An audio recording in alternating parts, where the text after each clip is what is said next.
us now. With a flexible spine and a presence of mind, fitting in ain't easy when you're one of a kind. Doing it our own way and we live in our lives to fly a little higher.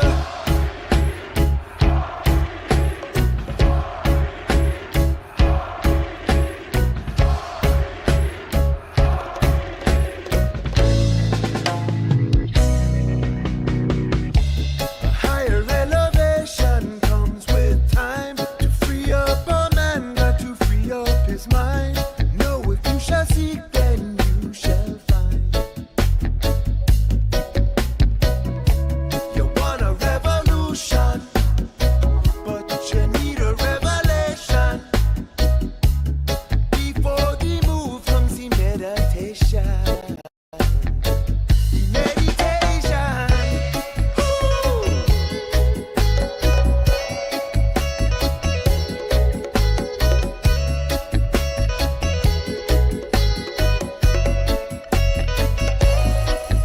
No way, no how, no they can't stop us now. With a flexible spine and a presence of mind, fitting in ain't easy when you're one of a kind.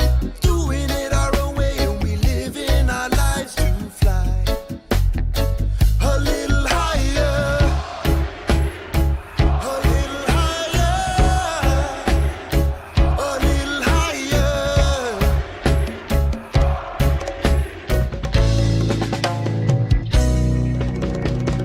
You feel me? I hope you do.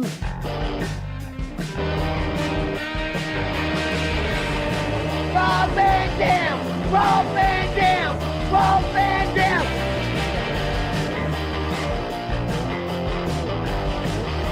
I'm Rob Van Dam. The whole show.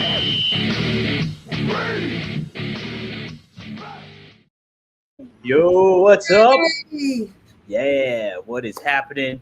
It's Dominic D'Angelo. It's RVD TV. It's RVD's YouTube channel. We're live here on a Thursday. Guess what Thursday is? It's Trash Night. It's trash night. Trash Night. Trash talking Thursday. Trash Talking Thursday. We're going to trash some talk. And that's with Rob Van Dam and Katie Forbes. Guys, how are you? Awesome. Good. Fantastic. Good to see you Yeah. guys. Yes, heck Trying to yeah. make You it bigger. Yeah. had a very busy past week. It was. You guys were all over the map. You were in New Orleans. Yeah. Yeah, and you had some conventions and stuff to hit as well. So how did it all go? How was the week last week? Good. I was in Tennessee visiting my family and babysitting kids. And Oh, then we went to New Orleans together for the Only Wrestler show. Just like you said, just to play fat. As soon as we Yeah. start the show. And then we were in New Orleans. And then we went from New Orleans to Texas and did autograph signing at Starrcast. yeah. And now we've been home resting and growing babies. And then also in between Arlington and now was Sabu's memorial at here in Las Vegas. So that was the third, the final of the trio, but Cauliflower Alley Club's coming and we'll be doing something to acknowledge him, although I'm not sure to what extent. Heck yeah, that's one I'm going to try to make for sure. Is that one, the Cauliflower Alley? So, Cool. Yeah. It is. Make sure we didn't double book ourselves. Yeah. I saw they painted outside of the Nerd Bar. There was a painting of Sabu out there, right? Did I see? Yeah. It looks really good. Yeah. It's pretty awesome. Right, right outside the Nerd, up there on the second floor, big mural, can't miss it. And what's great that Nerd Bar Johnny pointed out on the group conversation is that to the side of Sabu, there's previous artwork up there, and Yoda is contributing to Sabu and pointing his finger up as well. So Oh, cool. if you look at that picture and spread it out, you'll see Oh, that's awesome. Yeah. it really is. Yeah, That's I can sweet. show the photo. of the group. A lot of his family was in town, and we all took a group photo in front of it.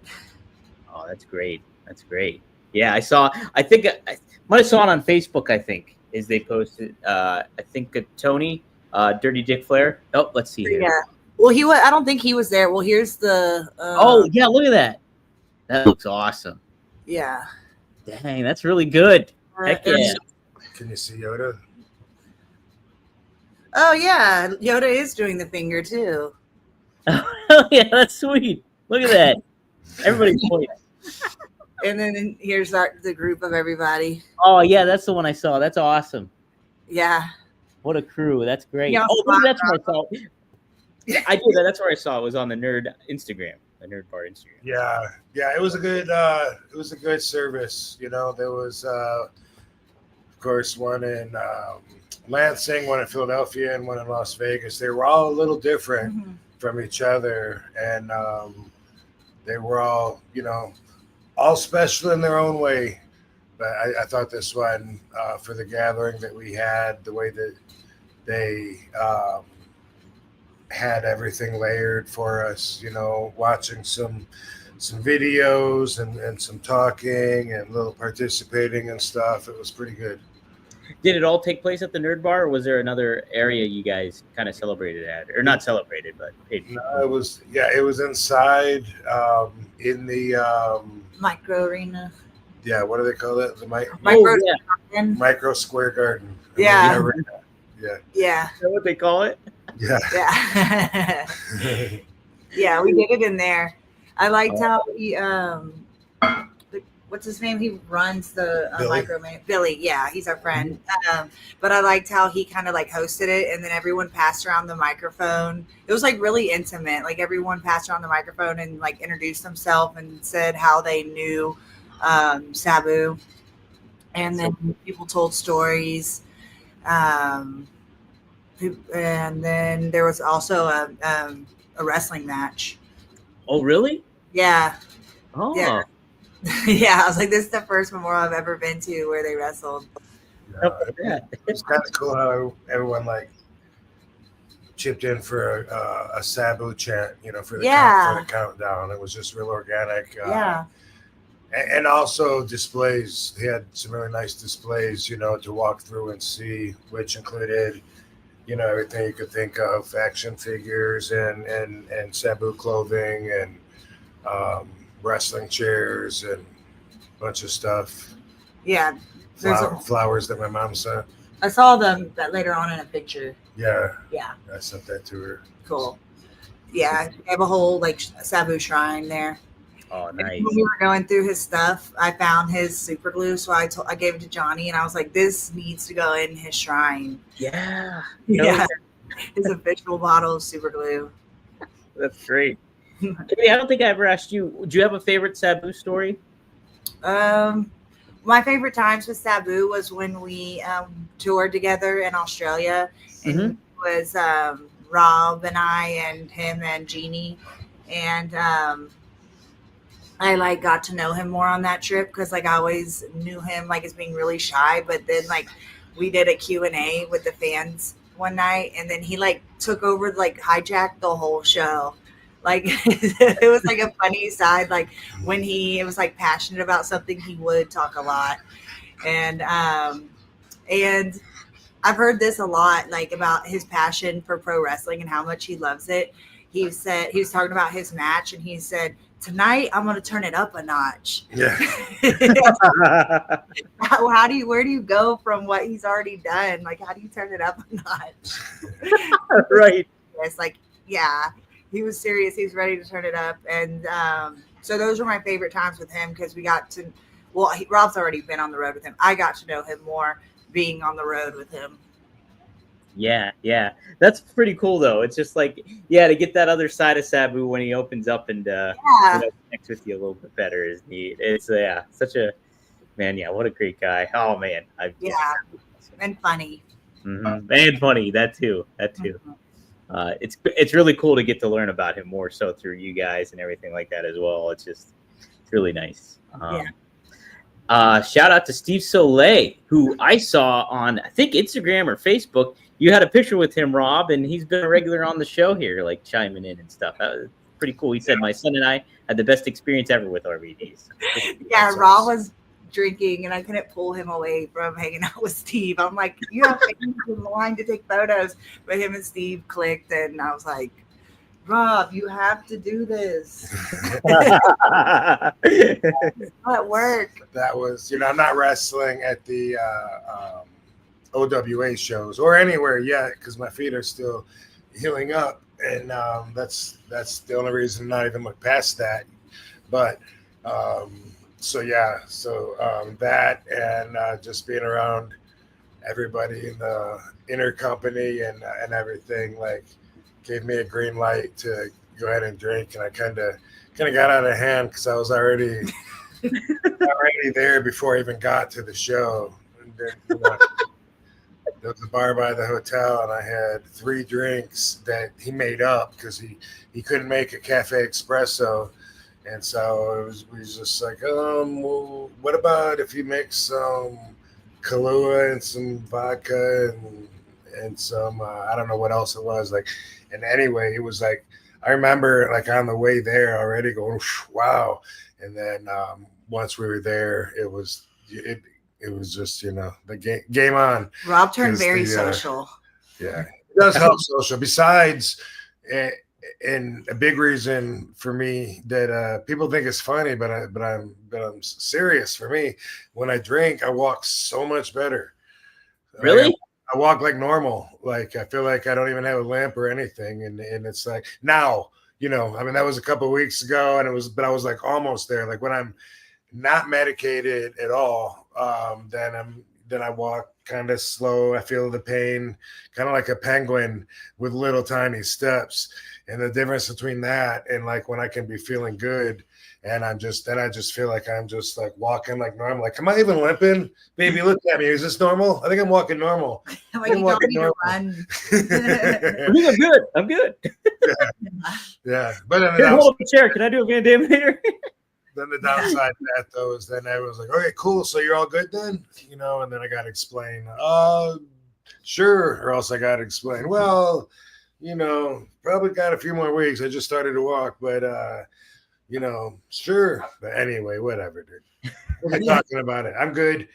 I am walking good now and stuff. So that's cool. But man, medication has its purpose. Oh, sure does. Yeah, heck yeah. Hey, how was being at Starrcast and like that whole experience down in Texas and with the pay-per-view going on at the same time? Was it pretty neat, or how was that experience down there? It was I think we went like on the More Dead day. Oh, okay. And the con ended early, so we really were only signing for like a few hours. But people were really like excited to see Rob. I think because it was like all just AEW people, so seeing Rob was like a surprise.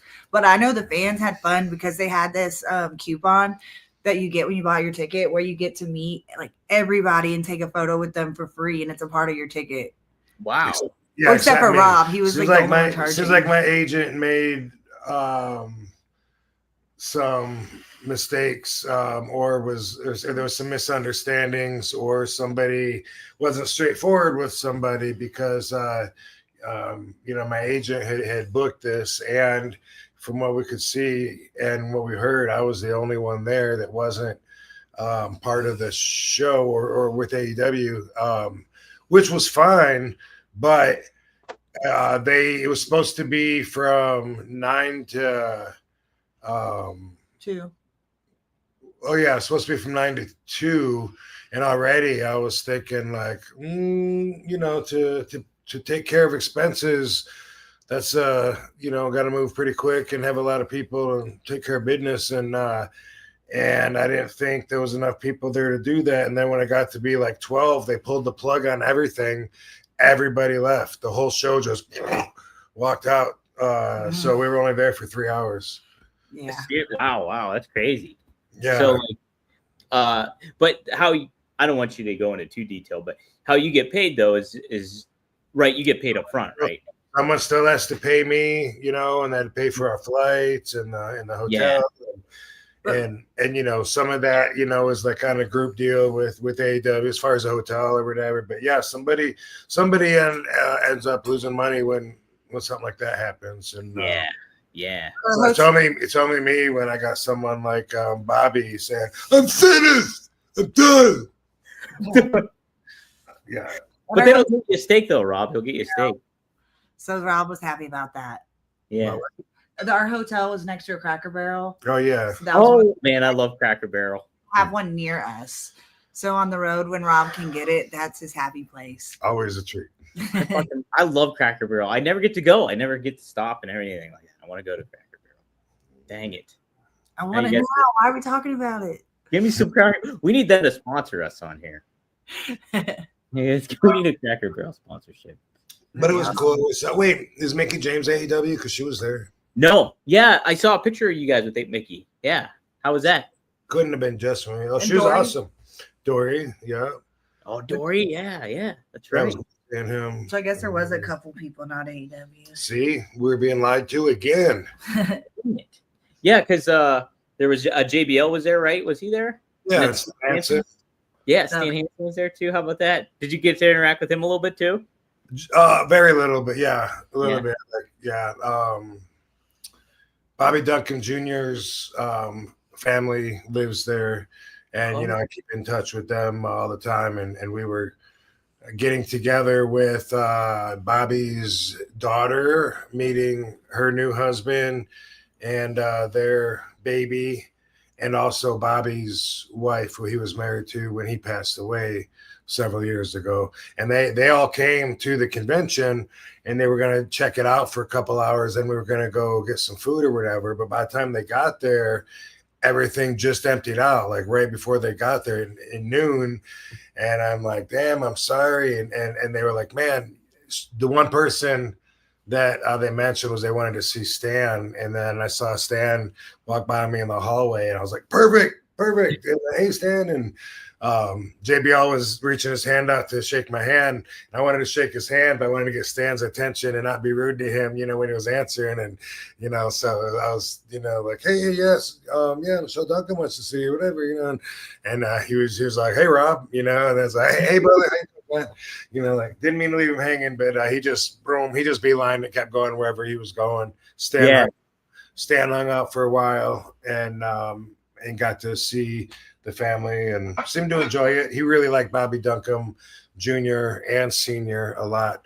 He liked Bobby Duncum Jr. a lot because he tagged with his dad, and they were really close. So when Bobby Duncum got in the business, Jr. and came over to All Japan, Stan was kind of taking him under his wing, Mm-hmm. And I also really clicked with him. So he was a really good friend of mine. How did you like? How was Bobby as a wrestler, Duncum Jr.? Was he pretty good, or like? He was good. He was good, and he was so beat up and broken up that it was amazing that he could move. And he did move kind of like he was beaten up. Like he had like a sloppiness to him that I think was kind of good. It made him different. Like when he's running the ropes. And just the way his knees and everything moved, and the way that his weight would like fall into the rope and bounce back. It was something that made him different. It was more authentic. And, he was tough. He liked feeling pride in being tough. I remember the first day in All Japan that he was there, he wrestled. I mean, it was probably a tag match, but Johnny Ace was in it. And somehow he got thrown to the corner, and he came out selling the corner, coming out, which I guess Johnny wasn't expecting as Johnny was coming in with a blow. And boom, he hit him and he broke his nose. And that was like the first night in. And he got a little concussion from it and then couldn't remember things. And that was his first night in All Japan, which – got him over with everybody because of the way he handled it, even though he couldn't remember like what all happened and stuff. And he just kept saying, hey, you can't hurt me, I'm from Texas. And he's a football player. Yeah. he he came to my room several times that night in the middle of the night while I was sleeping, and each time he came to my room, he would forget that he was already been there, and he would come in and do the same thing. Like he would call after he left. He would call too, trying to get me to go out. He wanted to go out drinking or whatever, and I was like, "Oh, Bobby, I'm in bed, tired." And then pretty soon he'd be pounding on my door, and I'd open it. He'd come in with a beer. He's drinking, and he'd be like, he'd spill everything all over my phone and everything he'd spill it all off the cabinet, and he was like slapping everything. Van Dam, come on, let's go. We gotta go. Come on, brother. I'm from Texas. I played football. You're ECW, and you know my daddy. Come on. Then they broke my nose. They broke my nose, man. They're not gonna hold me down. Come on, let's go. And then eventually, after he spilled his beer and everything, I'd get him out the door. And then a few minutes later, the phone would ring again. And then he'd come back again. I think like 3 times. And we bonded over that. Because like I said, that was like the first night. And we became friends. I really liked him a lot. But he wasn't one to tap out or to quit. He liked considering himself tough just from being from Texas and from being a football player and from who his daddy was. Those are the 3 things that he was always putting forward, when he's talking about himself. And yeah, he was good. We brought him to ECW for a minute, then he went to WCW, and he was there when he passed away, working for them. Oh, okay. Who was that? Bobby Duncum Sr. Like if you'd have to look him up, like you would know him because he wrestled before our time. But he had the big bushy blonde hair and looked a lot like Bobby. Yeah. Wow. And Bobby's grandson looks a lot like Bobby. Yeah. Yeah. He's like 18 months old. And then Rob saw him and was like, he looks just like Bobby.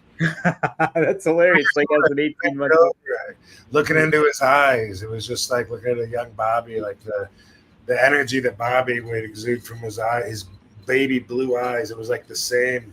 I was tripping. I was like, man, I can't get over how much I think Bobby's looking at me through Briar's eyes, and then his name's Briar. And then they ask him, they go, what's this? They said, Briar, what's your name? And he goes, Bobby.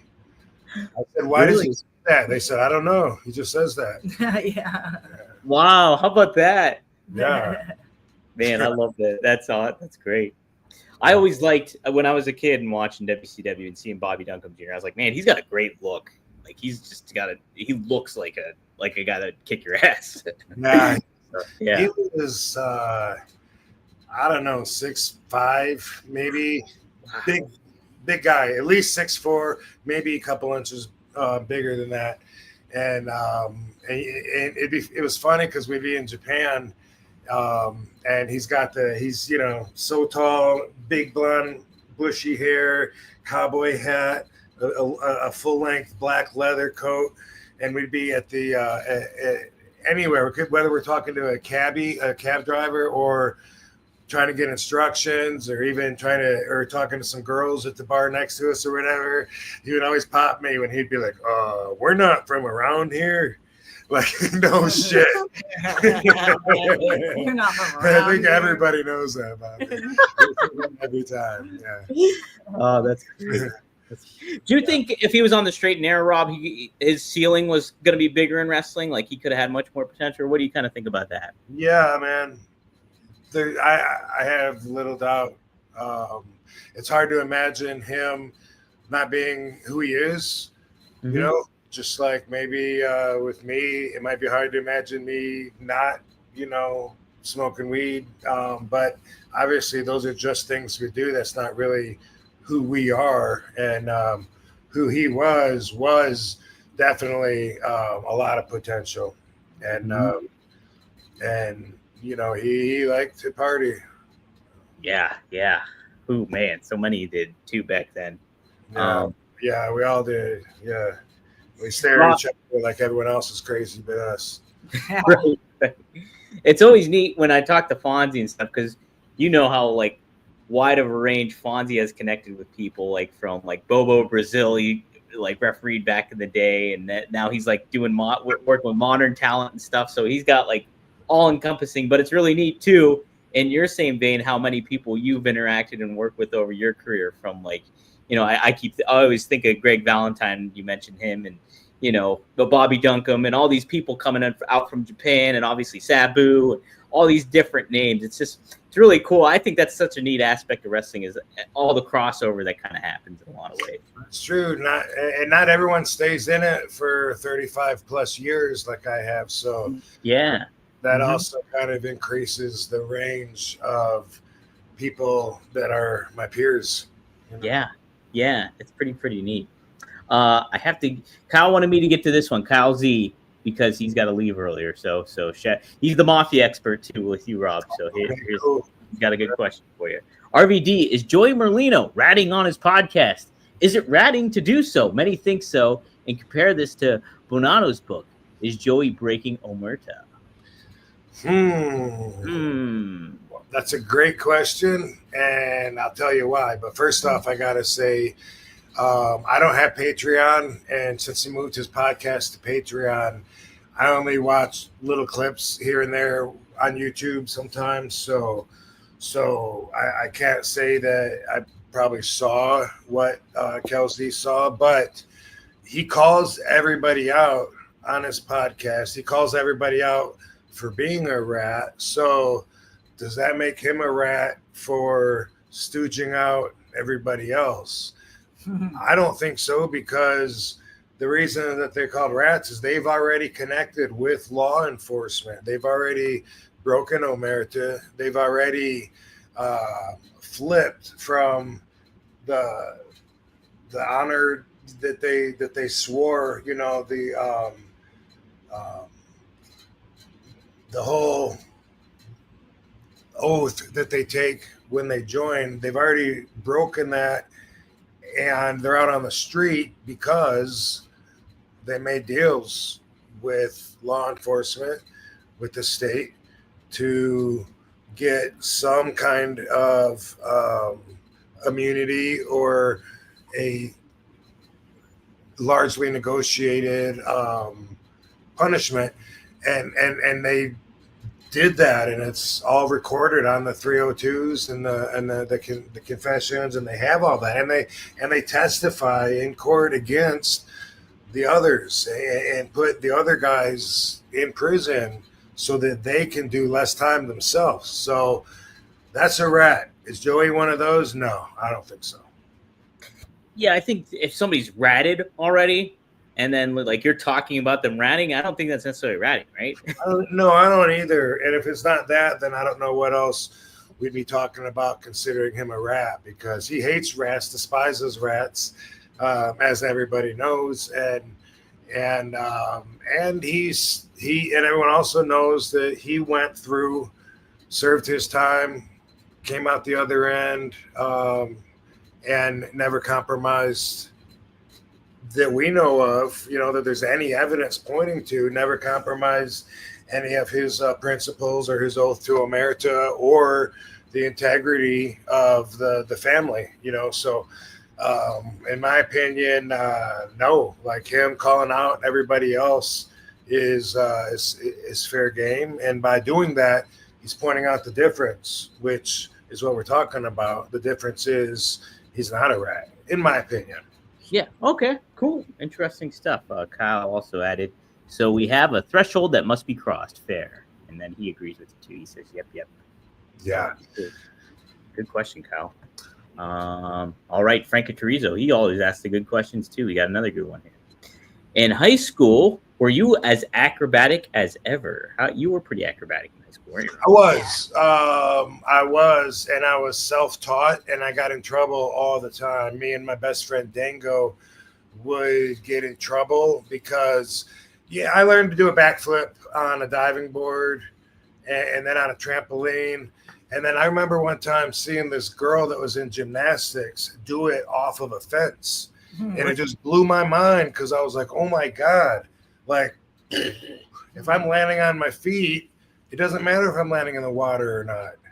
I'm landing on my feet. So then I started doing it off of everything. I had to first the fence that girl did it off of, and then everything. And me and Dango were so competitive.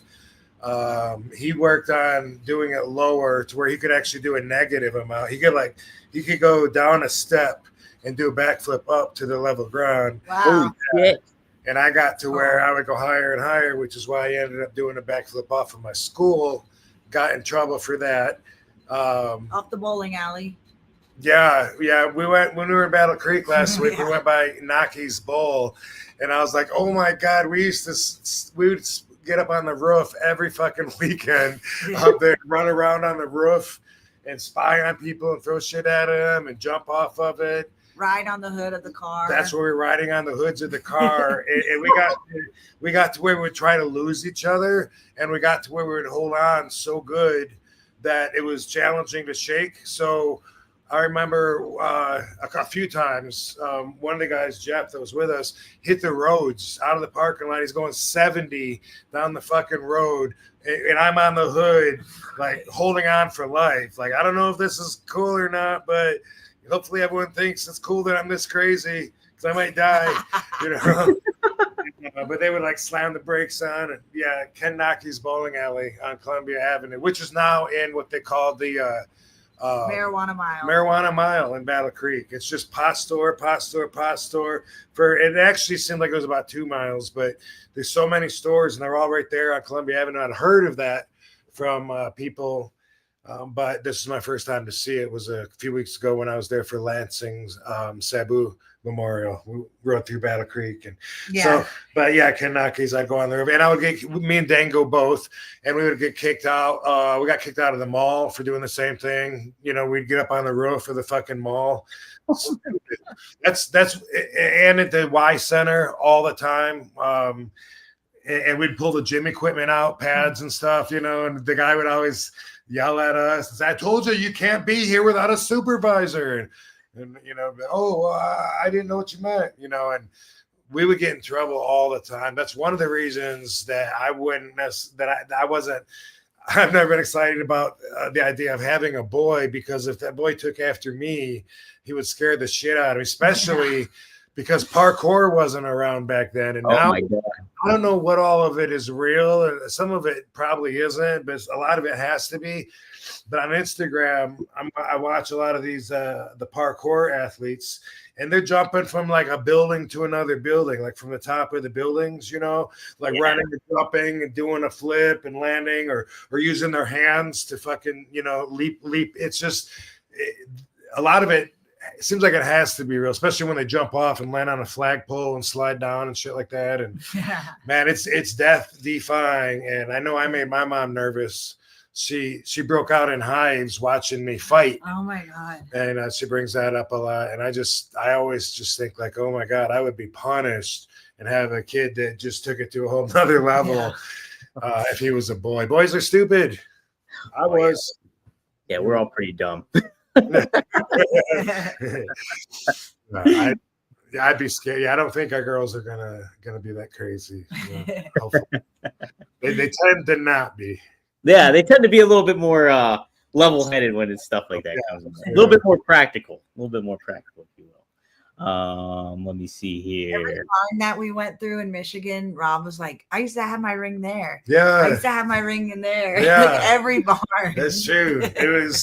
That was cool, riding around Battle Creek, and a lot of memories I forgot because there was across from M66 bowling alley on F66. There's a huge barn, and I had my ring in there for a long time, and I had it in the storage place by 84 Lumber set up for a long time, and then down the road on Penfield Avenue, but where the fork in the road by the pond where McAllister and Penfield Road split off, there's a barn there that I had it in. That was Devis's grandpa, and they let me set it up there, and I had it in there. And some places we'd drive by and say, "I had one in there. I had it in there too for a while." And it was like, you know, like because in the winter you can't work out in your front yard in Battle Creek, Michigan, or backyard.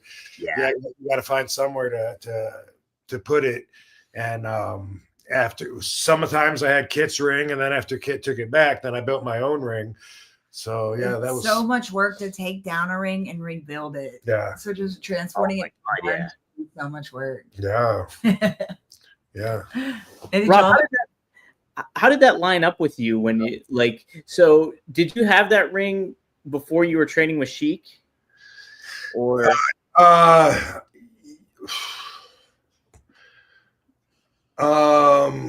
that's a good question. I had Kit's ring before I was training with Sheik. But did he take that and did I build my own ring? I don't know the answer. I don't know exactly when that was. That's I'd have to look for some correlating facts, like when Kit took off for a long time and then I had his ring in my backyard. I graduated high school when I still had Kit's ring in the backyard because in that part of the country they have what's called open houses. It's a tradition where I don't know if you do that in Pittsburgh. Yeah, but anyway, it's like you invite everybody over. Hey, Rob's graduating, all your relatives and friends, and they come over and give you envelopes with money in it. Sweet, big food gimmick and stuff. And I remember like all these people were over at my house, and I was busy setting the ring up by myself because I didn't have any help.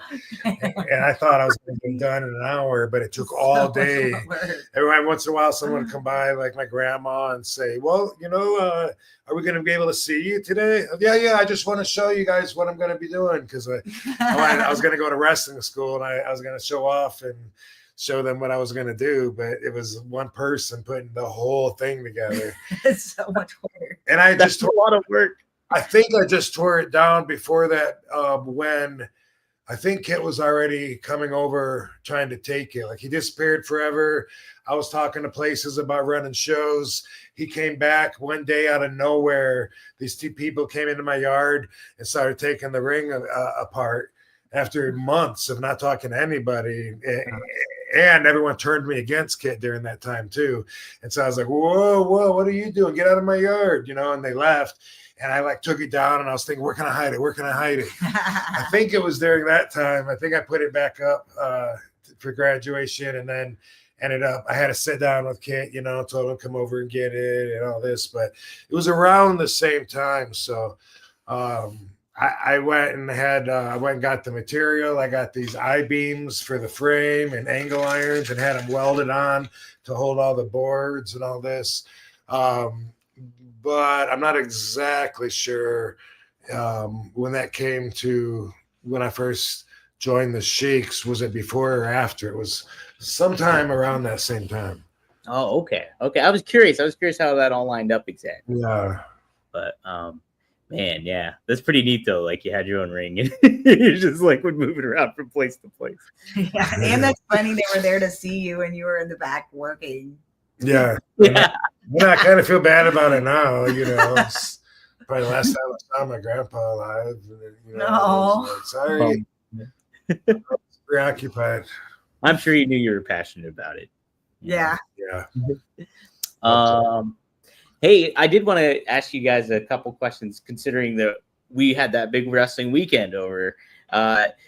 Evolution, WWE Evolution, the all-women's PLE pay-per-view, really stole the show this weekend, I thought. I don't know. Did any of you guys get to catch that? We didn't. No? It was awesome. It was cool. They closed out the weekend of all the wrestling that went on, and it was seriously the best show, I think, of the whole weekend. It was really that good. Oh, that's awesome. Great. Yeah, they really tore the house down, so that was pretty neat. How did you watch it? What was it on? It was on Peacock.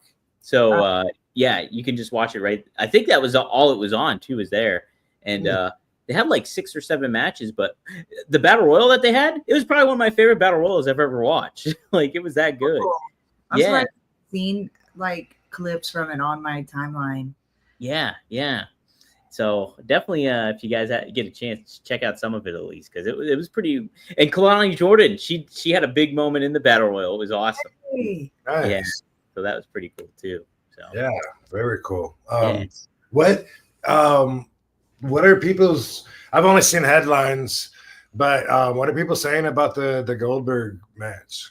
So I like the Goldberg match. I was a huge Goldberg fan as a kid. So he was the first wrestler I ever met. So I always liked Goldberg. So I was excited for it either way. Gunther, right? Say what? Wasn't it him and Gunther? It was him and Gunther, and it was a good match. It was a good retirement match. Like I thought, like Goldberg, he's older and stuff, and like he talked about how beat up his body is and stuff like that. So he didn't move like he used to move, but like he played the hits basically. You know what I mean? And like he hit a spear, he did a jackhammer, he almost got the win, but then Gunther turned it on him and choked him out, and that's how the match ended basically. And so it got, I think, overall a positive reception. What happened after the fact is kind of what people are talking about a lot now, because Goldberg went on Arrow Hawani, and he was asked about the match, and he said he wasn't really, he was kind of pissed off about it because he gave like a farewell speech at the end. He gave like a farewell speech at the end, and they cut it off. They cut it off like 30 seconds into his speech. And so like he wasn't happy about that, and like part of him kind of think like that it might have been a rib, but then he's like, but I don't know, and like he was just, but you could tell he kind of wasn't happy about it, and how it kind of ended that way, because he's like, I've had world heavyweight title matches before, and but I'm a WCW guy, and he kind of questioned if they viewed him a certain way and stuff like that. But yeah, it's kind of unfortunate because I thought the match itself was good, and I thought Goldberg was good, and Gunther was great. He was great too. So, well, I remember when I first heard that matchup, I thought, wow, that sounds like a couple of stiff guys that want to beat the shit out of each other. Yeah. It sounded appealing. You know what I mean? Yeah. There's a screenshot, so how Gunther chops people, right? Yeah. He like chops him big time. Well, there's a screenshot of him chopping Goldberg, and you see like his hand impressed in Goldberg's chest, and Goldberg like smiling. It's a great photo. And Goldberg felt bad. He's like, I didn't mean to laugh. He was like, but I thought it was going to hurt more than it did, and it didn't. But he put over Gunther too, saying how great of an opponent he was for him and stuff. How did the ref get hurt?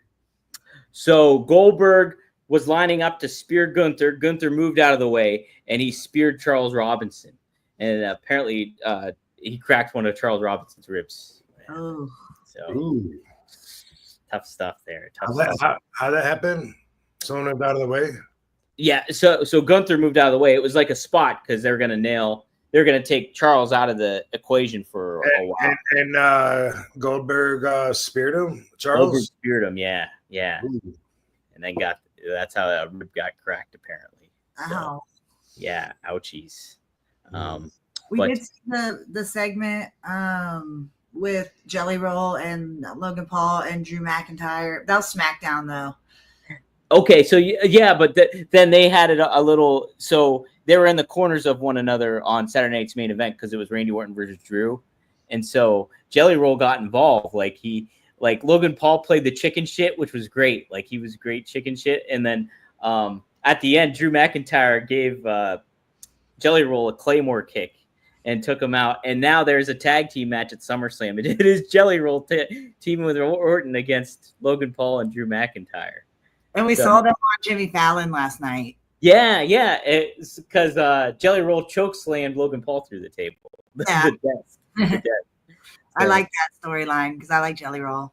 Yeah, it's a fun thing. It's like, Rob, we talked about this a little bit too, because you were like, I'd kick Jelly Roll. I'd kick him hard. Because you're talking about, I treat him like I treat Bubba Ray. Yeah, I know. She knows. I know. That's how he always feels about celebrities into wrestling. But I've been a fan of Jelly Roll before wrestling. So it's just exciting for him to be in our world. He's lost a lot of weight too. Did you see that? Yeah, 200 pounds. No. Yeah, pretty wild. Apparently, he's been training, I think, with CM Punk, Jacob Fatu, and somebody else too. They've been training him in the ring and stuff like that. So we'll see how it goes. Yeah. I heard that Triple H said he went to wrestling school before he was even singing or rapping, because he was a rapper before a singer, that he went to wrestling school first. Geez, I didn't even know that. I didn't know that. Wow, how about that? So, well, you have to be an athlete to be able to do it. And so, like, for me, it's always offensive because I take the perspective of, in order to have a celebrity take a spot on a wrestling card, everyone else has to work around them to make it look like just anybody could do it. And I don't like that, because not everybody could do it, you know? Right.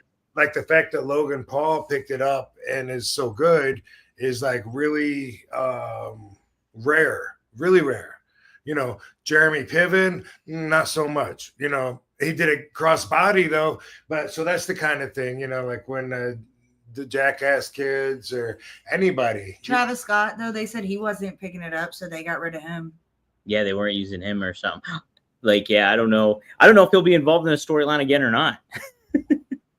But thing is, if one of those guys, if I can kick him in the mouth, just like I kick Bubba Dudley or anybody else in the mouth, and if they're like, okay, cool, man, I really enjoyed that afterwards, maybe they'll win me over then.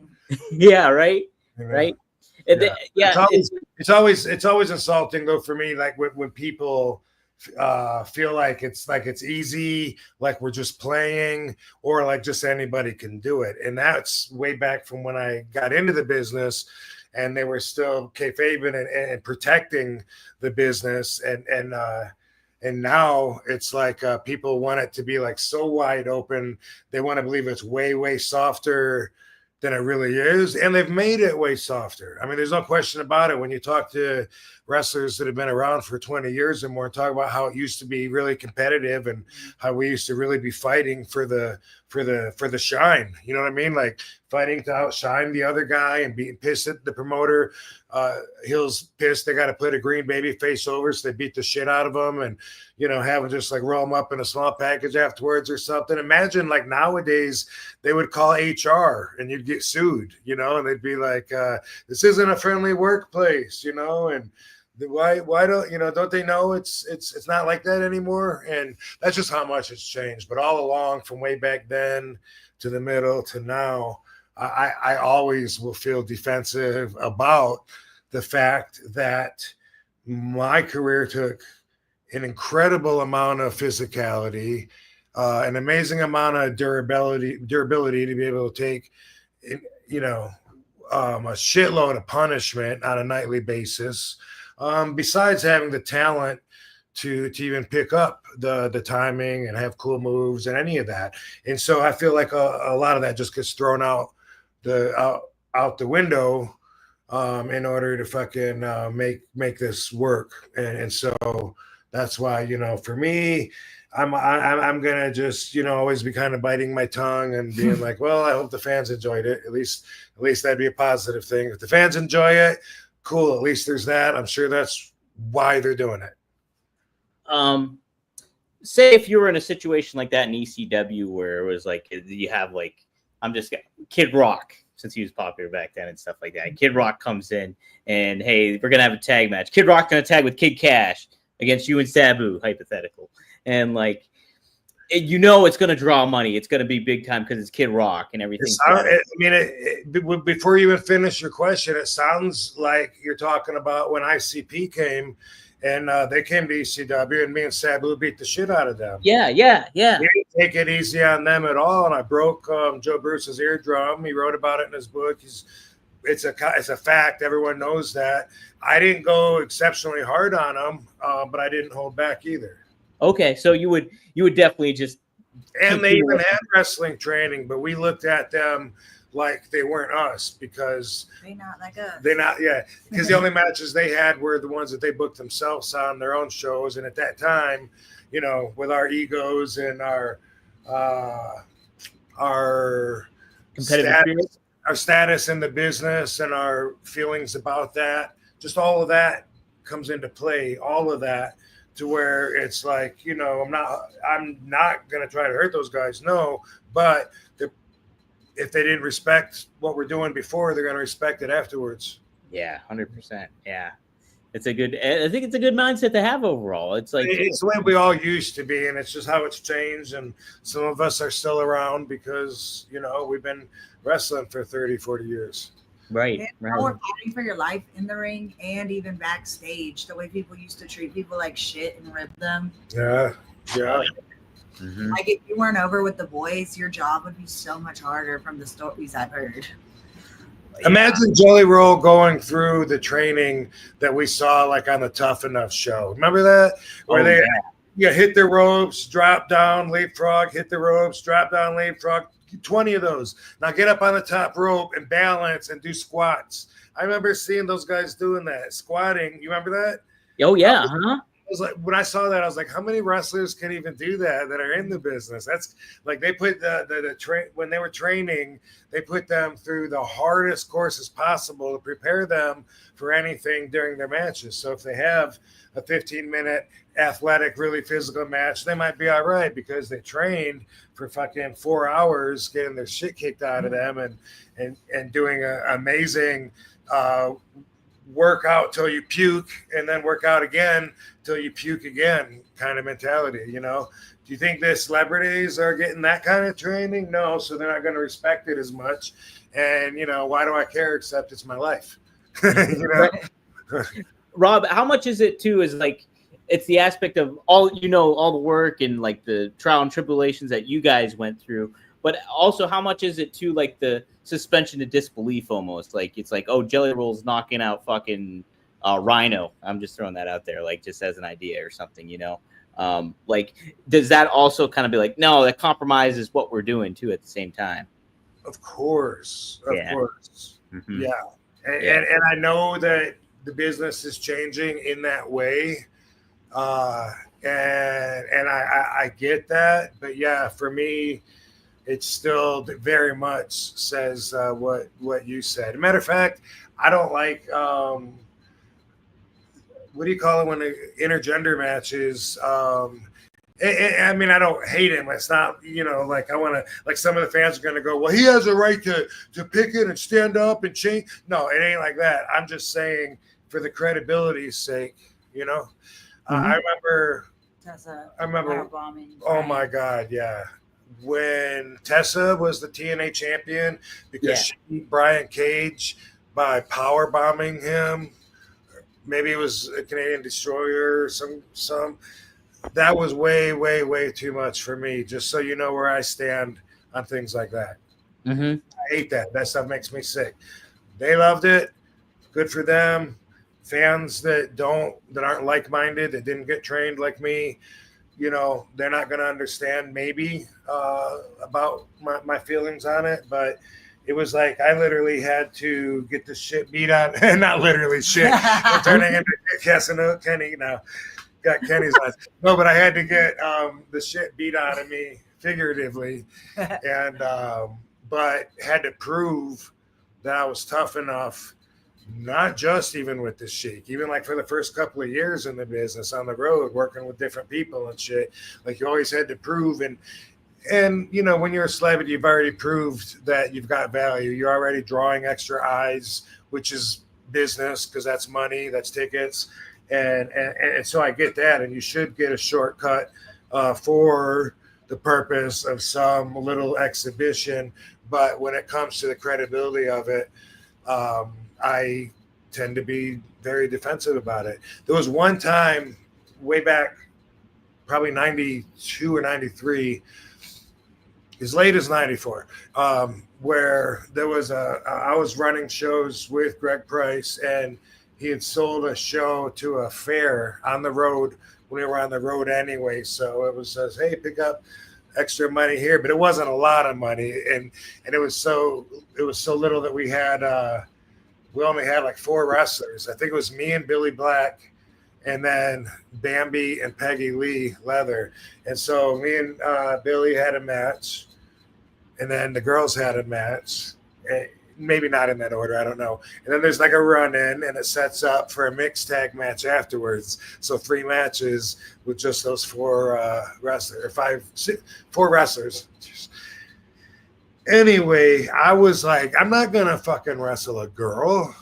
You know, what the hell are you talking about? No. Like every time she comes in, you can just tag your partner, tag Bambi whenever Peggy's in there, whatever. And I'm like, I don't know, man. Is that gonna work out? Like every time, and like they had to really talk me into it because I was thinking, you know, like I'm not gonna go out there and get like clotheslined and body slammed and beat up by a girl when I know I could take her and you know, I was green enough back then to not have feelings on it already and had to develop them that night. And anyway, we did the tag match, and I didn't end up wrestling with Peggy. It was Bambi and Peggy and me and Billy, and it worked out fine.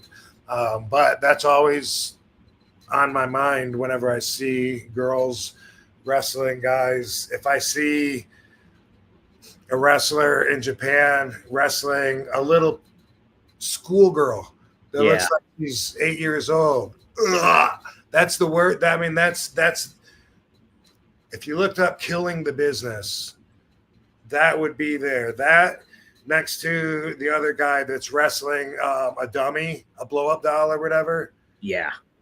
They think that shows that they're talented, I guess. But to me, back in the day when I got in, someone like that would have been kicked out of the business. Oh, right. Yeah, totally. Yeah.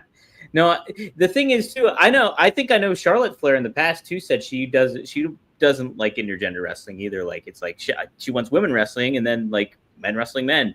And it's like what I just said, too, about Evolution. They stole the show, and it didn't feel like, oh, an all-women's wrestling show. It just felt like a wrestling show, which was great. And that's kind of what you want, right? It's just like, I don't know. It's definitely you know, like when China wrestled some guys, it made it like a real special moment. That was before intergender wrestling, or at least before it was popular. No one knew about it. So if it was China versus a dude, then it'd be like, whoa, you know what? She probably has a chance of beating him, man. She's a big dude anyway. And that added to her mythos. It was a good way to build that character. Way different than, you know, just combining guys and girls in there just to see what comes out of the matchup. Yeah, absolutely. Kate, do you feel a certain way about it too, or how do you feel about it?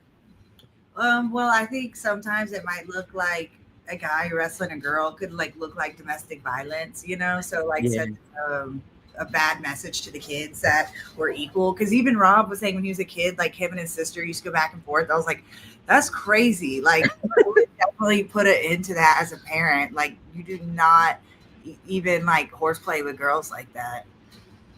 Yeah, no, it's her feelings have changed or evolved because when we first started dating, I remember she told me that she preferred wrestling the men because she didn't have to worry about them getting hurt, and she could well, I mean, for me, I like wrestling guys, but I'm like, if I'm watching it, that's what I feel about it, is like, it looks like if you would do that to a woman like in the ring, you probably treat your wife like that.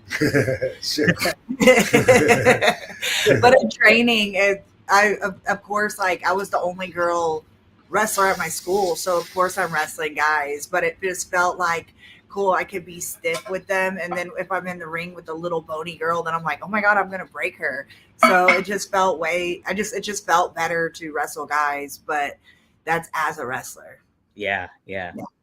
My brother, when he was training, he said he was in the ring with a girl, like he had to wrestle one of the girls, and he said she fucking hit him so hard in the kidneys, it was like crazy. Like it was like seriously, it was like the worst kick he's ever received, like in the ring. It was from he can't complain, you know, oh, did you get hit by a girl? Yeah, he's like, I can't say anything, right? Chopping a woman's chest and chopping a man's chest is just way different.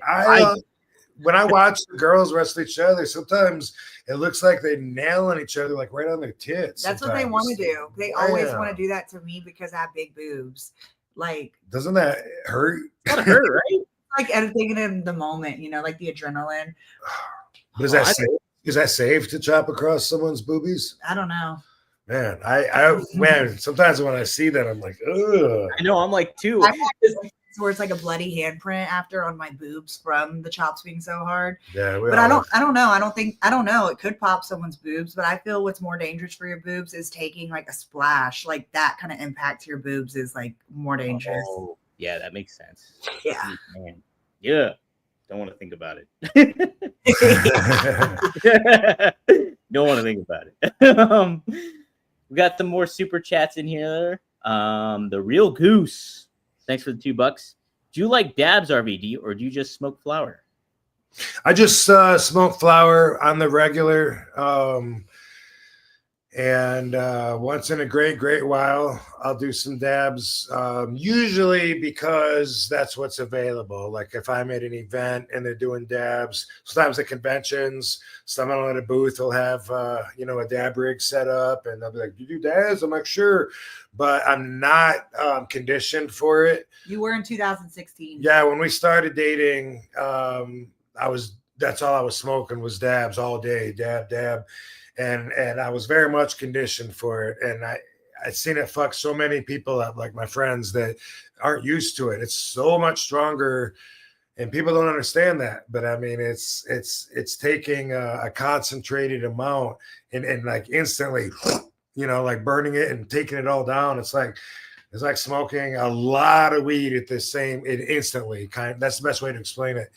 And so I've had a lot of friends, when I'm like, are you sure you want another dab, bro? If you are, I know, but I'm used to it. Like I do this all the time. This is like number 6 for me. I mean, if you should just have one, I'm used to it. Fuck that, man. Pack me a fucking bowl. All right, dude. 2 dabs. And, yeah. And then they're gone. They're either I lose them, they're in the bathroom, or they throw up, or they just like boom. One dude, I can't remember his name, James and Medium Rob, both of those guys. And then like after a while, I go knock on the bathroom door, and both of those guys are just like looking in the mirror, and they're like, man, Rob, you fucked me up.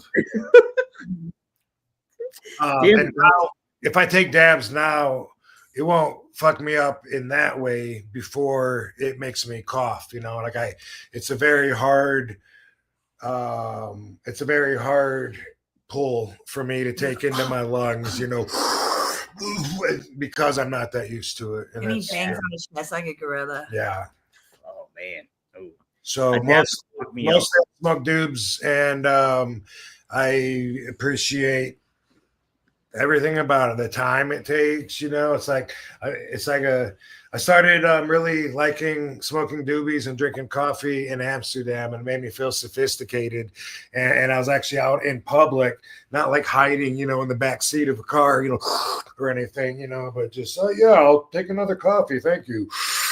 Like, wow, this is so fucking cool. Yeah. And that was years ago, and I kind of always held on to that habit.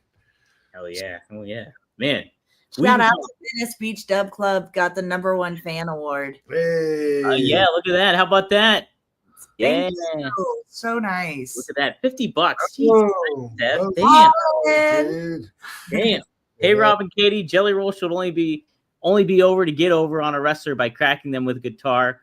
Women should only go over men if they're a pit bull like Stephanie McCourt, and the guy is chicken shit heel. By the way, our album dropped. Check it out. Okay, yes. Seth. Oh, yes. Yeah. How do we advertise it? Yeah. Give me your info, Seth, with the link. Send me the link and stuff like that, and I'll promote it. If it's on Spotify, I'll share the link on the Spotify link too, and whatever. So I know he said something about a second song, and I can't remember what he said right now about it. I think that he released a couple of songs. I know at least. Or do you mean a second song for you, Rob? I can't remember. It wasn't for me, but it might have been wrestling related or something that I would care about. I can't remember. Oh, he said it on the baby. That's sweet. Yeah. We have a little bank account for them. Really? That's awesome. It's not a real one. It's just we put people have given us gift cards, so then we put it all together, and it says Baby Van Dam's gift card. So it's cute watching them have their own little money. Yeah, we've been getting gifts, and in Chicago, somebody gave us a blanket that's got dates on it. Yeah, watch me grow, and then you take a picture with the baby next to the month. Yeah, people have been cool. Yeah, we like the baby gifts. Yeah, it's so they make it home. So fun. Yeah, and when we're the Sabu and the RVD painting that was behind my head, I don't think you've seen that yet, but I can go get it. We'll be in there next week or whatever. We move around. Ooh, nice. But yeah, some of the gifts have been making it home. Sometimes somebody will give us a really big thing. It's how am I going to fly with that? And usually get it mailed home or something. But he flies first, so they accommodate him with his paintings and they let me carry shit on and stuff. That's good. That's awesome. Good. Yeah. I take Barbie sometimes. Mm. Heck yeah. Oh, baby. Here's a good question too. This is from Alex. It's not bad after brushing. This Good. one's better. Good. Alex Cosentino, thanks for the $5. He Mm. says, is it easy for you to watch a match as a fan, or do you dissect the match in your head and start watching it as a worker? B. Yeah. B. Yeah, I can't watch without critiquing it, and then it's just like watching. It's like it's usually just like watching people work, you know, at their job for me. So I don't enjoy it as much, but there are exceptions. Sometimes what they're doing is really funny or entertaining for whatever reason, and they can like pull me out of that temporarily to where I can be like, hey, good job good on you. You know, that was good shit. But for the most part, it's not like I think I'm perfect. I would do the same thing to my matches too. You know, can't help it. If you're watching it, if I'm watching something and I see how it could be better or whatever. So, you know, usually I'll tell Katie, like we're watching LFG, and I'll just LFG, we love that show. Yeah, and I'll pause it. It's like, you notice that every time she sells anything, she's just holding her arm, right? That's how she sells everything. Like, why doesn't somebody tell her, you get hit in the face, don't sell your elbow, sell your face, you know? Like and it's just, oh yeah, I see that, and then we'll hit play. But I can't not do that. I pause it several times, and I'll just mention what would have been better right there if she would have done this or that, and then just, you know, if you were like, would you stop doing that, then I would, but you seem to take it in, and then I think I'm helping her, because when I tell her and she understands it, I'm like, oh cool, she got that, you know. Like, and it's fun with LFG because like that's what the show is. It's legends and future greats. So the newer people like will do a match, and then the judges will like critique it while they're doing it, and then like afterwards critique it. So it's fun watching it with Rob, since since he's so smart on the subject. I'm like, they need you as a judge on here. I know, Rob, would you do it? Would you be a judge on there if they asked you? I mean, yeah, we depend. I mean, if everything was worked out, sure. Yeah. You know, it's such a vague question. You know, what I do, know, right? Would I do it for, you know? Well, yeah, if the money lined up and everything was. Would I be interested in something like that? Sure. You know, if they were interested. Because his critiques are so good. I'm like, you should DM that person and tell him. Like, because he'll like think of something like a really good nickname for him, or like just think of something, and then I'm like, you should DM them. Yeah, dude, they would pop for that. A lot of the stuff that a lot of the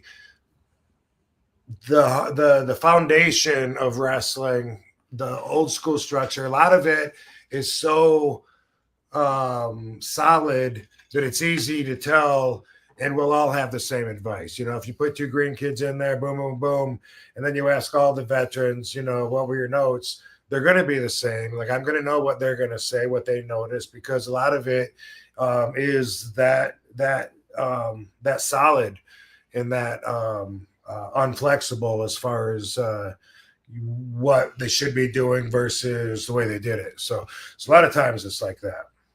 Would you say, when you're watching the show though, is there somebody like one of the judges that you're like, oh yeah, I vibe with Booker T a lot on that more than I would like say Undertaker or something like that? Or is it all basically kind of the one and the same? You're like, yeah, that's good advice, or yeah, you know, that kind of thing. Yeah, I don't feel especially drawn. I mean, Booker's my dude, you know, but personally, but I don't. But as far as agreeing with anybody more than everybody else, no. I think normally, like, what they say makes sense. Sometimes I won't agree with them as much, you know, but for the most part, no. Yeah. Okay, cool. No, it's.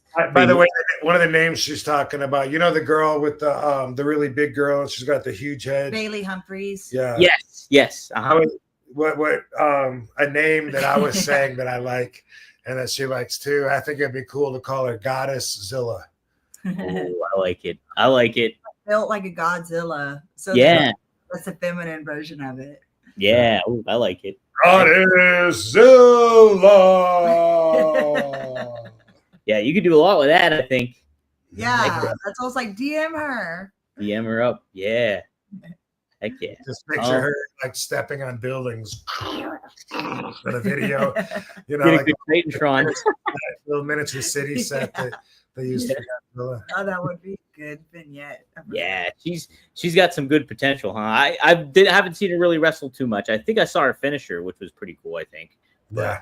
Yeah, she's pretty good, huh? Yeah. She has a memorable look. Her body shape looks like Rob's. Like the striations in her legs and stuff. Yeah. Well, that reminds me of Rob's body shape. But there's a lot of good talent Yeah. there, you know, and like the one blonde girl, Katie asked how she did when we were watching last week, and I said she did good, but I mean I'm guessing that was like one of her first 5 matches, and then afterwards, then they said like that was her second match, you know. So like when you can kind of tell when you're that experienced, you know what I mean, and that is putting them through it, you know. Like I wouldn't want to watch my second match right now in front of everybody and try and defend. Yeah, what a time we live in, like for those younger wrestlers, because everything is on you're in the spotlight immediately. Like you don't have time to get reps in when you're just working live shows. Sometimes it's just like you're on television here and there now. Yeah, true. Yeah, pretty nuts. Here's another question. This is from Instagram, a wrestling historian. Thanks for the Canadian $2, were there ever any plans for you to wrestle CM Punk? Do you remember if there were any plans? I don't know. Mm-hmm. I don't remember having any plans myself, you know, but I don't know what plans could have been pitched or talked about during those meetings at any time. So I don't really remember that coming up. Yeah, you guys could have had a good feud though, especially like back in like when he was the straight edge guy and he was just like kind of created that cult. He had the Straight Edge Society, where it's like Charles Manson almost, and like you guys could have had a good dynamic there and told a good story and feud there. I think you guys would have worked really well. I think that would have been funny. Yeah. No, I know Paul liked him, like you know, like right away, like when he was still new to WWE. CM Punk, and I didn't know that much about him. Like I remember noticing that Paul and him were like really close, you know, like friends, and they sat by each other. You know, I remember one time when I came in, it must have been during the return, because I don't think I was regular there, but because Paul was like, you know, hey, come on, sit down with us, and he was sitting with Phil, and he was introducing us, kind of, you know, and then saying, yeah, Phil's a good guy, whatever. And I just remember that sticking out in my mind, you know, like Paul really likes this guy, you know. And around that time, we did he was seeing Maria at the time. Yeah, he came to WWE and he was saying Maria. I think I kind of feel like, did he date Lita for a minute too? I don't know. But with Maria, I remember we were on a split tour overseas where the roster was split in two. Maybe it was Raw and SmackDown, whatever. But we had 2 different buses, 2 different agendas, and which one was on mine? I think CM Punk was on my tour and Test was on the other one. Mm-hmm. Could have been the other way around, but anyway, Test was seeing Kelly. Mm-hmm. I think Kelly was on our tour, and Maria was on our tour, and maybe CM Punk too, and maybe just Test was on the other one. But anyway, Test was wanting CM Punk to get messages to Kelly, and from my understanding, he didn't feel like being the delivery boy. And I was getting this information from Paul. Paul was telling me that this was coming to a head one night when we were over there in Italy or somewhere, and he said that the test was blowing up. Kept telling CM to tell Kelly to call him, and I guess she wasn't getting the messages or whatever. And Tess said something, according to Paul. The test said, "What the fuck? Does he think I won't smack him?" And Paul said that he was like, "My money's on the tattooed kid. My money's on the tattooed kid." And I really didn't know anything about him then, so that told me a lot, at least of what Paul thought about him. Yeah. And I was like, really? And Google said CM Punk my money's on him. CM Punk and Lita did date. That's what Google is. He ain't afraid to shoot a shot. Or to date someone that the other boys have dated. Part of the urban legend was like everybody's curious what CM standed for and what some Chick people magnet, right? Chick magnet, Oh, right? wow. Yeah. Chick magnet, yeah. Somebody said Cookie Monster before, and then Cookie Monster, and then I think it's Chicago made. I don't know. I think it might have been. That's what it's named. Oh, yeah, that sounds more like. Yeah. So they were like and I guess CM Punk was telling Paul, it was going through Paul, the messages from Tess to CM Punk, and CM Punk was telling Paul, tell Tess anytime he wants to fucking try me. I'm not his messenger boy. And that must have been before text messages, clearly. I guess, I don't know. Yeah. Well, I mean, we got the early stages of it all. Maybe not international, maybe. Oh.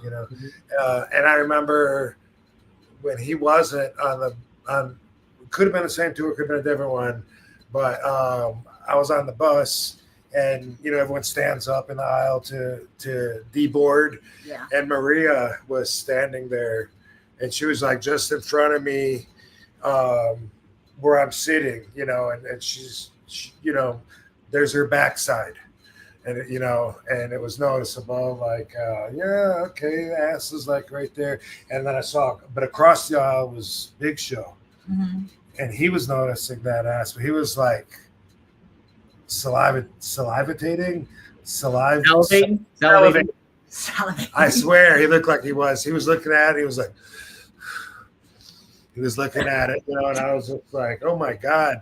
And he took his hand. Oh my God. He took his hand and he went smack, and he smacked it and grabbed it at the same time. Sorry, Bar. Oh, I'm just telling a story. You're okay.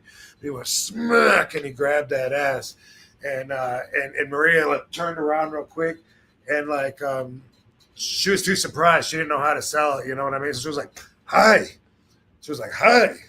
My goodness, but I remember thinking like, that probably really offended her, and she's got a fucking boyfriend too, like that's so rude to do this. And I love Big Show, but that was just a moment that I saw that I add to the melting pot of what it's like being around the boys.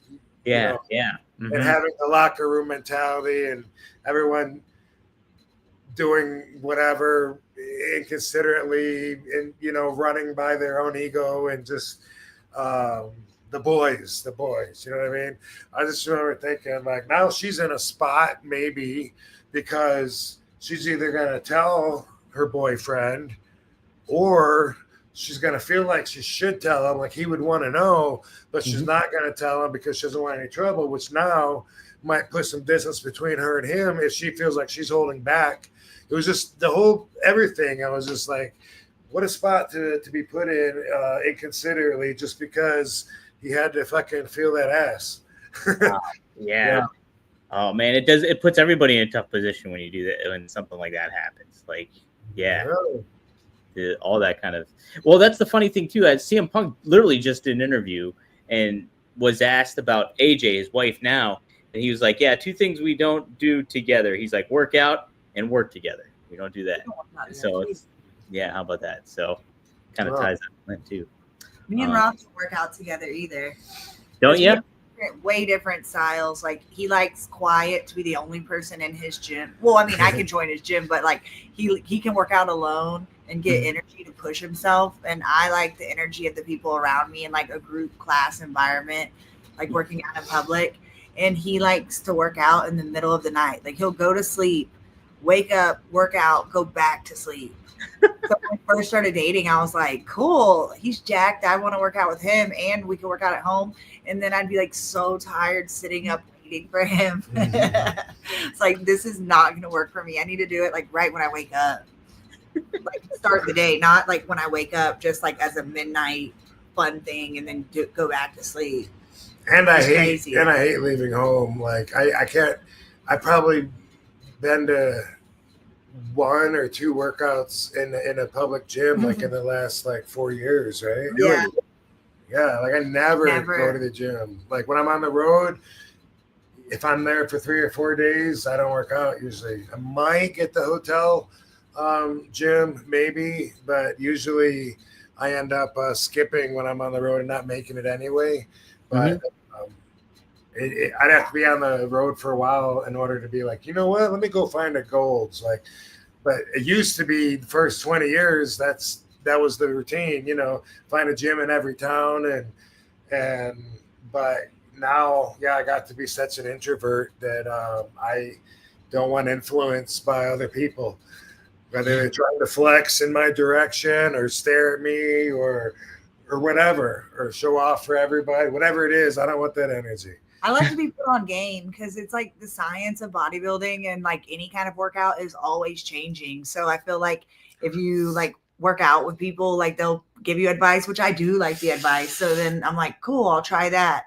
But he's been doing it like 30 years longer than me in the gym. So there's like, he knows everything already. Well, and before I would like say pay somebody to give me pointers and teach me things that I could do different, I could already criticize my own workout and come up with things that I could do better. You know what I mean? Like every time I leave the gym, you know, it's like, fucking asshole, you should have done your abs today. You suck. And his gym isn't even like connected to the house. Like there's like 2 doors that separate it. And I can still hear him inside grunting. Like, oh my gosh, like you push us. Anytime I'm downstairs. When you're anywhere else, not when you're wearing the TV. No, when I'm in the kitchen. Oh, okay. I can hear him in the kitchen, like grunting or like slamming weights. Like I would never be able to push myself to that limit to where I yell like alone. Mom, I imagine you don't have music playing or anything like that. No, but I watch TV though. Oh, okay. Yeah, yep. Sometimes it's something like, exercise related or whatever. But what I do is I get a kick on series for a long time, and that gets me through the gym. Like I watched the whole Soprano series. Did you? And then I watched Boardwalk Empire, and now I'm on the last few episodes of Oz, rewatching all of it. So it's like I actually look forward to, going out there and getting back to where I left off because it's a really good show. And so I do shit like that, and it helps get me through. Because in between, if I don't have anything specific to watch, it could be YouTube. Then it's only 7-minute video. Then I got to look for something else afterwards. But when I can just leave it on, even though it's fiction, and I limit my fiction. Oz is a great show. I don't know what, maybe I'll try. It'll be over pretty soon though. But yeah, I can, one episode, could be like a workout, or in the middle of the episode, I stop it, come back tomorrow, whatever. So that's what I do. Heck yeah. Well, yeah. Music though, no, that doesn't motivate me. No. Have you watched The Wire yet? No, that's one of the shows that's been recommended to me more than anything else to watch. I know it's about loosely based on the Baltimore Police Department. Yeah. It's about it. Yeah, I even have a DVD of it, but I've never watched it. Yeah, it's good stuff. Katie, I'm more like you though, because I have to go to like a gym. I feel like I gotta go to the gym to do stuff and interact with people. Not even necessarily take a class, but just get out of my house and do something.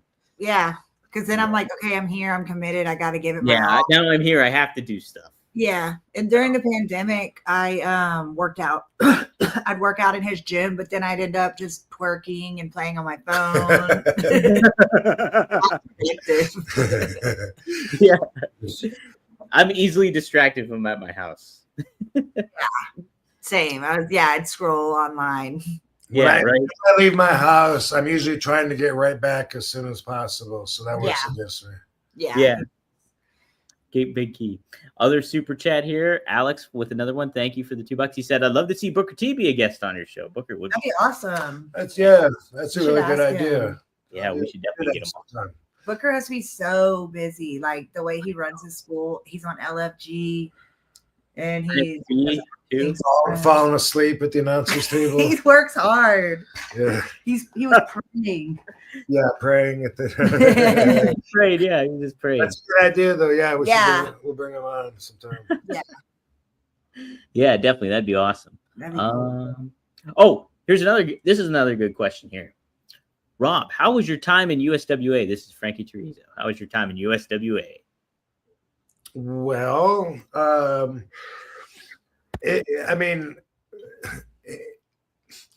one thing I gotta say first off is that I was like so green that everything was brand new to me. I wasn't even old enough to drink alcohol, and it's my first time being on the road, except for like single shows, and so all of that, it's like saying what was third grade like for you, because I could analyze the other wrestlers from my perspective now, but back then I was very much just a young ass fucking barely 20-year-old kid, and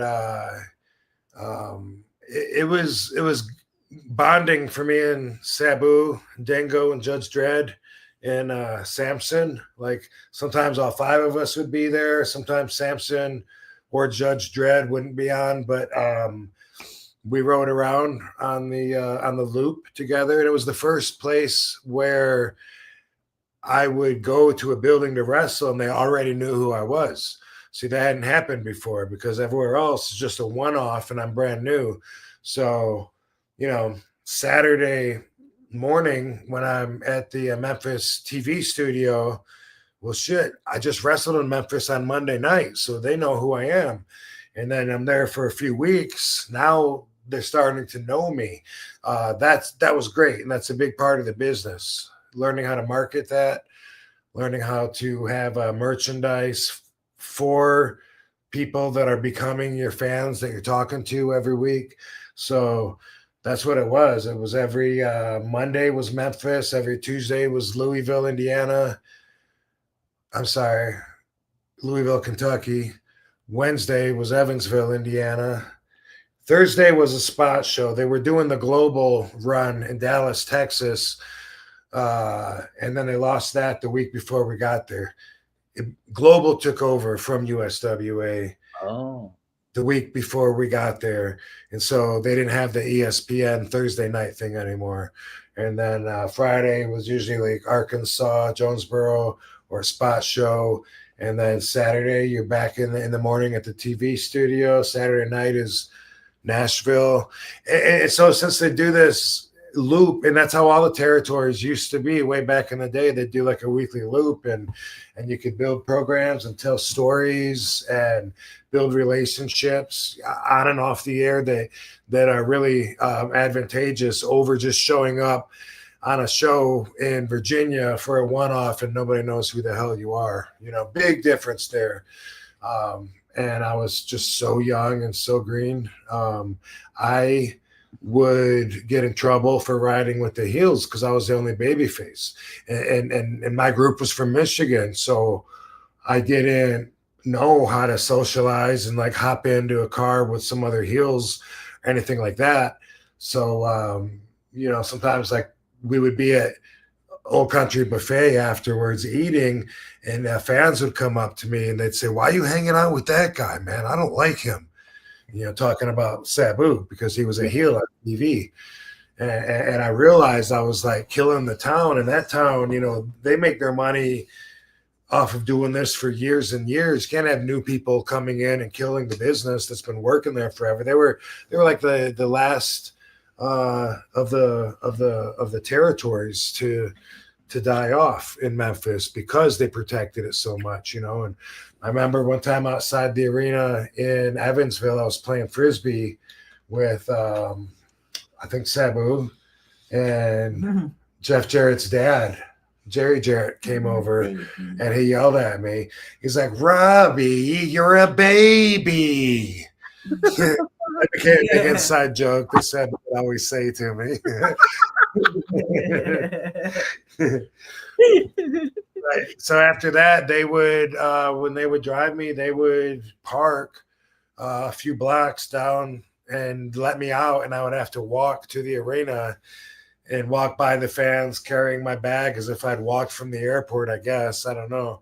But that was me learning to protect the business, and learning it was a really big deal then, you know. So that's one of the things that nowadays, you know, babies and heels are seen 24 hours a day, eating together, wrestling each other, killing each other in the ring.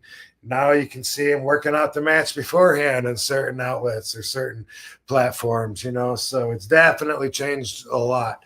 But I had to learn there at my first territory to, you know, smarten up, quit smarting the fans up, or I wasn't going to be there long.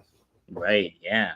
Well, you saw this on X, I know, but here's you in the USWA. Look at that hair. Yeah, that was his hair looks like baby hair, and he's so stoic. Yeah, no, I don't see it when people tell me that they look like that they see Jean-Claude Van Damme, but I could see it in that face, like the structure of the face. To me, yeah, that looks like that could be similar to Jean-Claude in Bloodsport or something. And did you put your hair up to do that, or did No. Good. That's some good early 90s hair right there. Yeah. I look like a baby chicken. Look at that. I'm sure my commentary that I'm doing right there is got to be 5-star all the way too. I gotta type this into YouTube and find it. I'm probably watching Dango wrestle somebody and explaining martial arts from a green first time ever on TV perspective. And, you know, that was a nice sidekick. It wasn't as nice as mine. Yeah.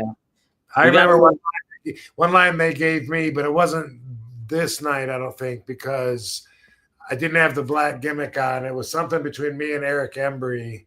And it was, I mean, you've heard this line a million times. It was new to me.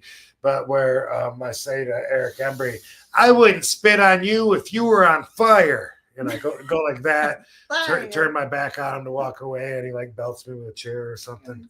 Yeah. It was all new to me back then. Oh, man. Brand new shit. This is a great visual. Ronnie Draw says playing Frisbee with Sabu. That would be in the early 90s like that. And then Jerry Jarrett yelling, "I want to draw the picture." That's what I want to do. I want to draw. Yeah, that'd be a good cartoon. Baby. And we get like care packages from Raw with all these cool like innovative stoner ideas. And one was Frisbee that you put the doobie in and you throw the Frisbee so then you can smoke it and then throw the Frisbee back. Like, y'all needed one of those. Yeah. This was back then. I wasn't smoking. This was when Sabu and Judge Dredd thought it would be funny to smoke and like blow it in our faces and stuff. And we're like, "Oh, stop. You kill yourself. You don't have to kill me. I don't want to die. I don't want to get reefer madness." Yeah. We'll close it out with this question, guys. This is a good one. Alex, he says, "What was your best financial advice you ever got in your career, Rob and Katie?" Best financial advice. I don't know if this is advice, but this is like a stupid quote, but it's so true, is keep your eyes on your own money. Because that's where I've gotten screwed the most, is when I trust other people too much and like think they're gonna help me manage money or help me save money, and then they're like stealing from me. So I feel like, yeah, like be careful who you trust, and really you shouldn't really trust anybody except like your closest person or your partner that you're like married to. That's what I say. Because money makes even nice people be greedy and do horrible things. Yeah, absolutely. Rob, how about you? Anything stand out to you? What somebody get any of a few things stand out. I think it's some of Sabu's words. He said, this is when I was super young and green, getting into the business, around that, 91, 92. I remember Sabu saying, if a promoter ever gives you an offer that he can make you a champion, or you can get more money, take the money, because you can't eat a belt. Yeah. It's true. To take the money, the belt's a domain. And what was the other one that I was just gonna say about I got hit with like a few of them. There was something else that Sabu told me about money. Well, he told me when I was starting to get over and was really becoming popular, he was saying that when I get booked, I should charge enough to where the promoter has to do something with me to protect his investment. Oh, yeah. In other words, don't work real cheap just to be a spot on the card, because they could do anything with you, ignore you, squash you, not showcase you, fuck you. And he said, if you charge them enough to where they got to notice how far they're reaching in their pocket for you, then there's a lot better chance that they're going to do something better with you, protect their investment, put you on the main event if you're the most expensive guy, those kind of things. That doesn't always work, though, because TNA, the last TNA run, they were paying you good, and then it was like, you're here with Joey Ryan. Yeah, the other thing to that was, since they were paying me and I was getting my pay, it didn't matter as much. Yeah. But you're right. But, I mean, they were trying to get a rub off of me, so it wasn't just like, put RVD on the bottom of the card, give him 2 minutes, and squash them and don't show them, because for the money they're paying me, that would just be stupid. Yeah. But even if what they were doing with me was stupid, that was their idea of trying to use me to get a rub and get some of my over on the guys they wanted over. But the other thing that I'll say was from Fonzie. It wasn't necessarily advice, but something I'll never forget, because I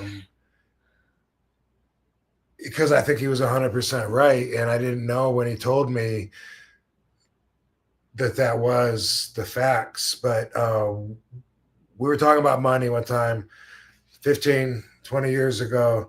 And he was saying, I don't know, maybe I was saying, hey, I got a contract, and they're offering more money than I'm getting now and this and that. And he said, Van Dam, he said, people always think when they make more money that they're going to have a lot more money put away. He said, but it doesn't work that way, Daddy. He said, we always live up to the money that we're making. Mm-hmm. So whenever we make more money, then our living standards go up. And when you're really making it, then you buy a bigger house, and you buy a bigger car, more cars, whatever. And at the time that he said that, I thought it sounded really interesting, but I've repeated that so many times, haven't I? Yeah. Because it's been 100% true. Yeah. And has that kind of like made you think about it? Like, oh, I gotta put a cap. I'm not gonna go over and above my means. I'm gonna go where like a little bit below, or not for Rob. No, not for Rob. No. No, but it makes me keep an eye on it. Sure. Yeah. But yeah, I mean, I remember when I lived in Augusta and had a $400 a month cockroach infested townhouse that I lived in. All I had was a bed mattress on the floor, no spring, no frame, no nothing.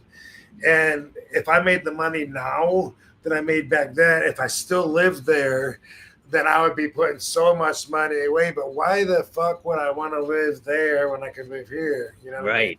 Yeah. So no, the quality of life, I deserve Yeah. a higher quality of life, and so yeah, make more, spend more, make more, spend more. Yeah, Yeah. that is his thought. I deserve this. Yeah, What you Heck do, yeah. baby?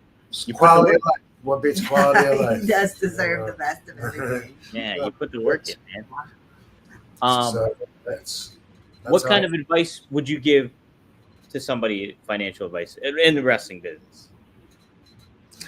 Well, I mean, unless you're lucky enough to get one of those multi-million-dollar contracts that they seem to be offering, if you're on your way up, I would say I've always been open to having several funnels of revenue coming in.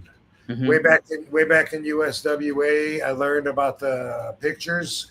You know, like we go to Memphis, be in Memphis, and there's a photographer there, and then he would like take pictures of me, and then the next week when I'm back in Memphis, he brings a print of each one and shows me little 3x5s. Oh, I like that one. I like that one. Dan, I like that one too. Then he asks how many you want of each one. Then the next week when he comes back, he brings prints, and then I would buy them for like I think they were $2 a picture or something. But then turn around and sell them for like $5 or whatever. Now all of a sudden you're doubling your payoff. You know? Yeah. I was getting $20, $30 to wrestle, and I'd get $20, $30 selling the pictures too. And then boom, all of a sudden, whoa, I just doubled my payday. That started way back then, and a lot of wrestlers never seem to get that. They never seem to be interested in that, or they don't understand it. But I took that to a crazy level where I would have 2 tables full of merchandise, T-shirts, VHS, nunchucks, toy throwing ninja stars, yin yang necklaces, a ton of different pictures to choose from, keychains, and I was doing that, you know, in 96, 97, you know, later on when I was wrestling through Georgia and whatever, and again, doubling the payday, maximizing the revenue. And then when you can work on also, especially when your brand has some value, doing some side projects with other people that have their own specialties, they make their own products or whatever, and they want to make something of you, boom. I've always felt better having as many of those lined up. Good ones anyway, because I get burnt a lot. Yeah. And I would advise someone to always be open to that, because even if it's not much, but if you got 20 not muches, they might add up to being much, you know? Yeah. Okay, that's a great advice. That's really great advice. I mean, for cameo, you know, do the cameo, do the, you know, if you do eBay, whatever. I just, you know, I mean, you can't overextend yourself, and there's only so much you can do. But when it comes to finding different doors that you can keep open and have money coming in, pro wrestling tees, whatever, it's all good, man. Make that one of your missions is to have as many sources of revenue floating in at the same time. That's something that independent contractors do that not everyone can do when you have a 9-to-5, you know? Yeah, right. Totally. That's it too. Nicest person in the universe. Thanks for the $10. He says, you were my favorite wrestlers as a kid. Your matches were always amazing, and I always use your 5-star frog splash in the WWE games. Sweet. I hope it won you a lot of games. I understand that my video game character was very popular amongst a lot of video game players, so that's pretty cool. And I like your being the nicest person in the universe. That's a good thing to take pride in. That is, I thought that was Henry Winkler. Yeah, right. He's so nice. Oh my god. Yeah, he is.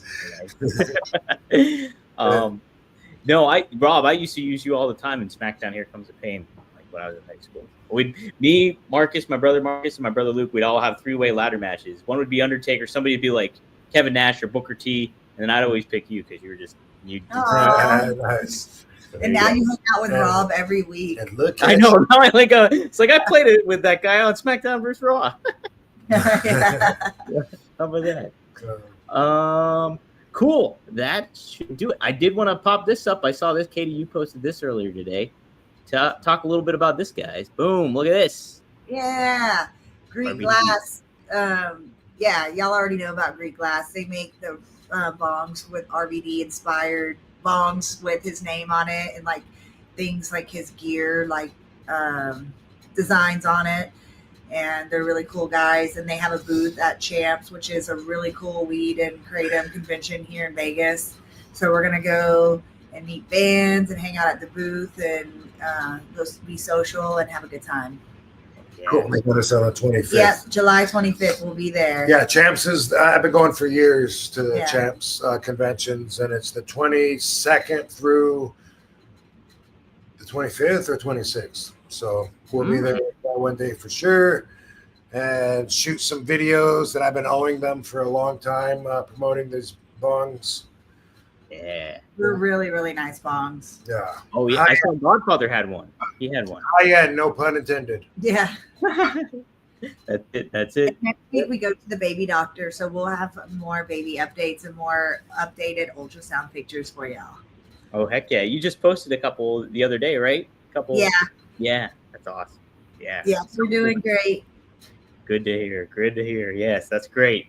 So awesome. Well, this has been a good show. Good to be back with you guys, and thank you everybody for tuning in the chat, and appreciate what everybody's doing. This was fun. Yeah, this was fun. Do it again next week. Hey, you know what? Let's do it again next week. Yeah, All right. Yeah. Coming up is our next few things. I guess our local. I was just trying to think if there's anything to promote, but I think we get to be home, work on around the house, and some stuff here in Vegas. But we have time before this. But August 1st and 2nd is SummerSlam, WrestleCon, New Jersey. Are you going to be there, Doug? I'm gonna try to if I get credentialed by WWE to go to the show, I'm gonna make an effort to go there. I just got to figure out my finances for it, but Right yeah, on. make an effort to go there. Oh. For sure. So yeah, that's on my agenda. So hopefully, fingers crossed. What city in New Jersey is it? Do you know? It's not Woodbridge. Newark. Newark. No, WrestleCon. I'm trying to think. Let me look. Yeah. Now I'm thinking Trenton, Elizabethtown. I don't know. Everything sounds right now. Yeah, let me take a look here. Oh, Newark. You're right, Katie. Good job, baby. All right. How about that? So Friday, August 1st, Saturday, August 2nd. So if you guys are in the area, go see Rob and Katie. Yeah. Yeah. Cool. Yep. All right. All right, man. Appreciate it. Peace All out. right. Peace up, guys. Peace up, Bye, fam. Thanks, Van Dam fam. See you guys next time on One of a Kind with RVD and KT.